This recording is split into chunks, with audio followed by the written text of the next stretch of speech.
Hey guys, what's happening? So continuing with more talk on the Hunt for Wolverine, the series itself and the tie-ins, it's all going back, not just to figure out how he came back, but also show us about a lot of the connections, both good and bad, between him and a lot of other characters, heroes and villains alike. And in the broad landscape of what this narrative is revealing, we're starting to see a lot of his history come back as the different characters try to find out where he disappeared off to in the first place. So if you're new to the channel, be sure to subscribe so you can catch the spills every week, and don't forget to hit that bell up top so we can squad up in the comments for the first hour.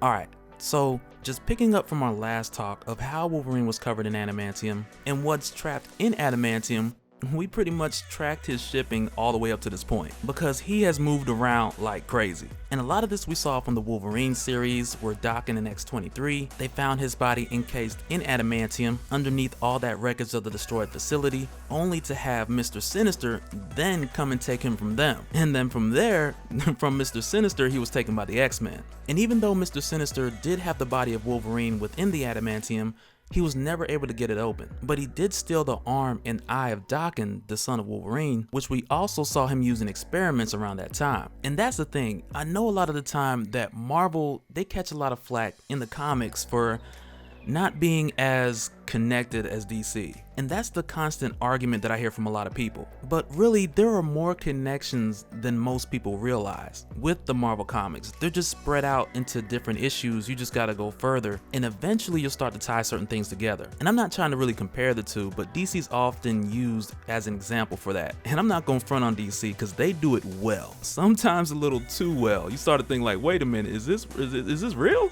Because those connections tie so deep. But my thing with Marvel is just that I believe that they get more flack, or people make this argument bigger than what it should be. And hopefully with some of these videos, I can shine a little bit more light on those connections for you guys. And when you guys are reading these issues and certain things happen, you're not just like, okay, well, why did that happen? And like, what are the chances of this? Because even with the Hunt for Wolverine being a standalone issue itself, it also has its tie-ins. And there are a few new things sprinkled in Marvel Legacy, but even with that, there are a lot of things tying back to real history. And when I say that, I mean like real history in the comics between the characters. You know what I mean. But a lot of that we even talked about in the last video with the Reavers and their history with Wolverine, Wolverine's relationship with the different X-Men and other characters in Marvel Comics. And we're seeing as the narrative continues that not only is Marvel acknowledging that, but they're also expanding on it. And so with that said, with Pryde being the one who got Wolverine out of that adamantium, which was a pretty brilliant idea from Colossus. Risky because Kitty wasn't sure of once pulling him out if she could determine, which adamantium was his and which one was the shell. Which in theory sounds simple because the skeleton is him and the case ain't. But the thing is, when you're pulling it through the same type of object, you don't want to leave any behind, because you'll pull him out with his bones weaker in certain points, or pull him out and take too much and just have this lopsided Wolverine. And in my opinion, that is one Wolverine we can skip. We have enough versions already. We don't need that. But either way, with her getting his body out and the X-Men being able to give him a proper burial, one, this gave the heroes a lot more peace with themselves knowing that he had a proper burial instead of just trapped inside there. But two, this also put the body of the most wanted mutant experiment or mutant test subject out in the open for anybody to grab. And when Pryde saw an item that he was buried with removed from his grave and just hung out to the side, she was like, okay, that's not good. And it was from there that she reached out to every resource that she knew to try and get as much help as she could to find out, where is Wolverine? Did he just get up and leave? Did somebody take his body? All the X-Men and her knew initially is just that the grave is empty. And one of the first people that Pryde went to was Tony Stark. And eventually she would leave her own investigation, heading to Madripoor to talk to Magneto, heading that way with Storm, Rogue, Jubilee, and Psylocke. But the search was heavily based on the premise that somebody took him. Because when the X-Men first find out, Beast told Kitty that he would bet his reputation on the fact that Wolverine was still dead when they pulled him out of the adamantium. And because of that, the first steps were trying to figure out who took him. And once everyone figured that out, they would take it from there. And it's when we see Pryde go for the help of Tony Stark is where we find out that Tony had made a promise to Logan. And I'm sure you guys are pretty familiar with Logan being both an X-Man and an Avenger. And it's very likely it's because he got so many kids, so he needs 2 jobs to pay that $73 billion in child support. And that's really where all the Disney money is going, just so you guys know. You heard it here first. But let me not play around like that, because I know when I start talking and just, what I would hope to wish to come out of that, and I do it really just to start a conversation in the comments, but some people get real serious. And I'm just like, relax, dude. I like to speculate every now and then.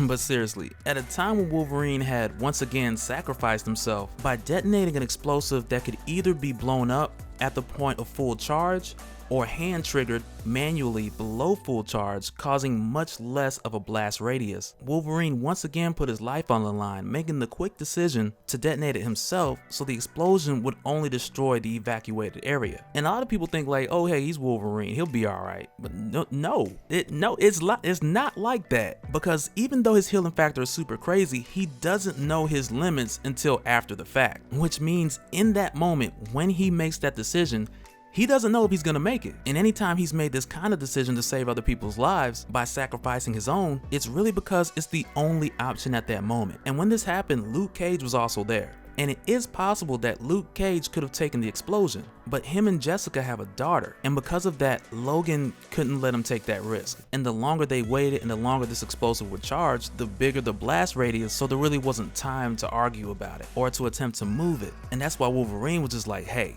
get out of here, I'll do it, it's the only way. Because on their short list of ideas up until this point, each one of them had the possibility of detonating this bomb early, and with enough of that area evacuated, like I mentioned earlier, that was really just their only option to set it off manually, because there was no time for argument, no time for further brainstorming, no time to figure out something else, because had they waited longer, the blast radius would have exceeded the safe area. And sure, had there been other X-Men or other Avengers on site at this time, this could have went down a lot differently. Like had Hulk been there, you just tell him to eat it and everything's fine. But in this situation, that wasn't the case. And really, like any situation that escalates quickly, everybody can't get there right away. And by the time that Iron Man gets there, they've already made their decision. They really only had 5 minutes to make that decision. So be it the best decision or not, is really all that they had to work with the amount of space that S.H.I.E.L.D. could evacuate within that short period of time. And when Iron Man gets there, he's really the first one to go in. Even though there's a more dense concentration of radiation the closer you get to the center of the blast, Iron Man still goes in looking for Logan,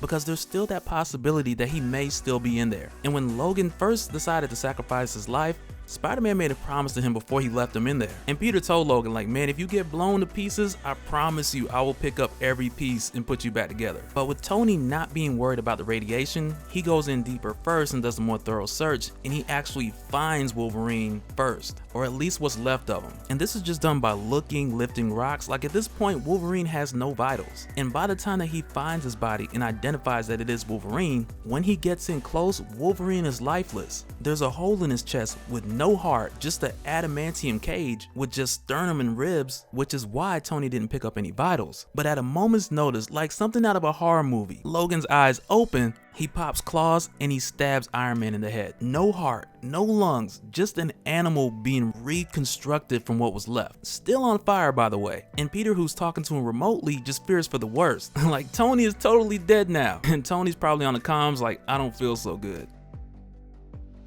But then Tony pulls up next to Spider-Man, more so in the safe area, and Peter's like, oh my god, it's Robert Downey Jr.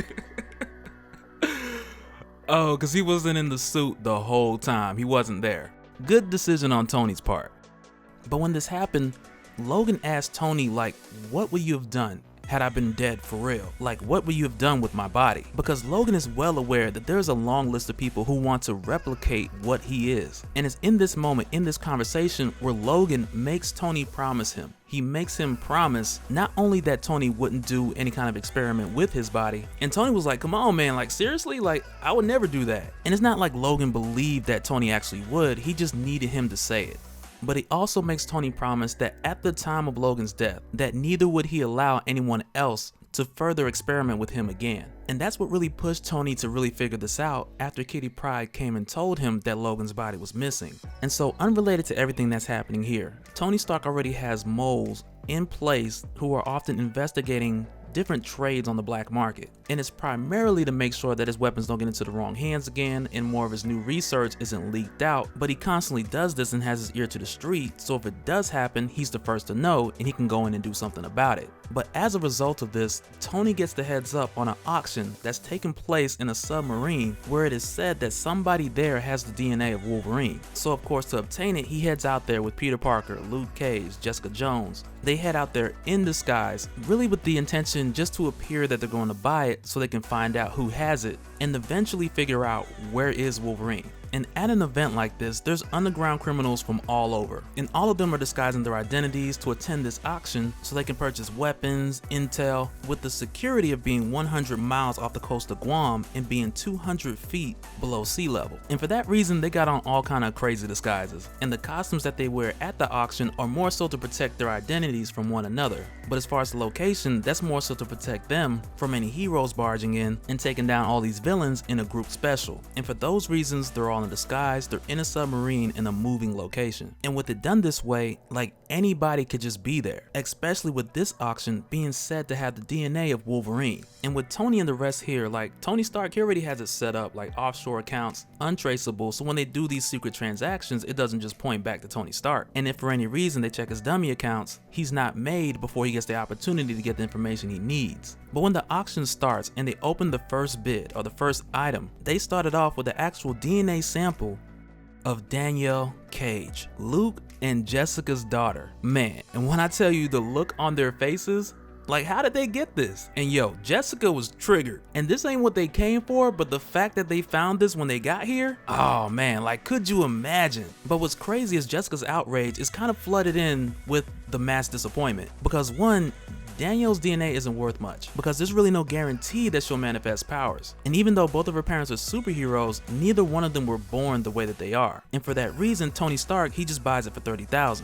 But still, everyone's disappointed because they wanted Wolverine's DNA. And when it came time for Tony to pay up, he inquires about it and dude's like, yeah, sure, I got it. And you can get that for $6 million. But when the auctioneer confirms that he has Wolverine's DNA, Spider-Man's spider senses start going crazy because someone else is here for that DNA who didn't intend to come by it.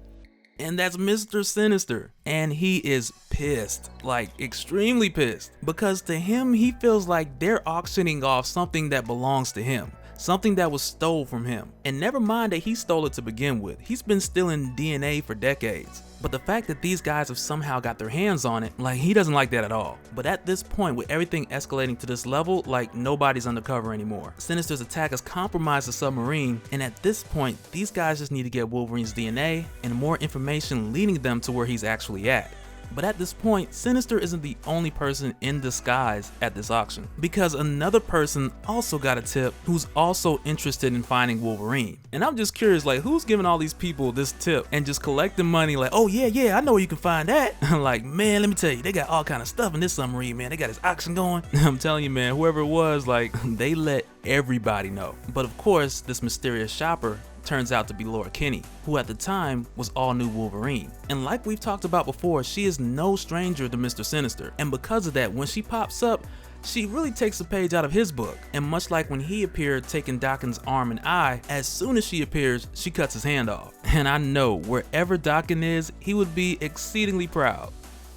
But that'll do it for this one, guys. As the playlist continues, we'll keep diving deeper into the different connections, because thus far, a lot of it's really pointing back to the Wolverine series. And like I said before, I really feel like that Wolverine series is the Hunt for Wolverine before the Hunt for Wolverine. Because so far, the first issue and the tie-ins, they pull directly from that. But like I said, that's it for this one, guys. Let me know your thoughts down in the comments. We'll chop it up, and we'll do it again on the next time. Alright, later.